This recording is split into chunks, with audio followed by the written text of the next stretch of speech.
বেশ কয়েকদিন আগে বৃষ্টি এই গাছ কৌটোটা আমার থেকে অর্ডার করেছিল। সেটার পর অনেকেই তোমরা এই ধরনের গাছ কৌটো বানিয়ে দিতে বলেছো, তাই আবারও সেই একই ডিজাইন করে দেওয়ার জন্য রং তুলি আর গাছ কৌটোটা নিয়ে বসে পড়লাম। এই অর্ডারটা ছিল নিশার। নিশাও আমাকে সেম টু সেম এই গাছ কৌটোটা করে দিতে বলে, কিন্তু ওর বাজেট অনুযায়ী।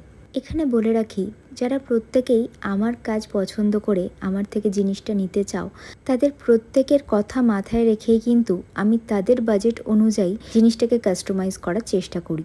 তাই বিনা সংকোচে আমাকে অবশ্যই বলতে পারো তোমরা। এটা ছিল বৃষ্টির অর্ডারটা, যেটা আমার ফার্স্ট গাছ কৌটো, আর এই হচ্ছে নিশার গাছ কৌটোটা। দেখো, সেকেন্ড টাইম গাছ কৌটোটা কিন্তু একই রকম সুন্দর লাগছে।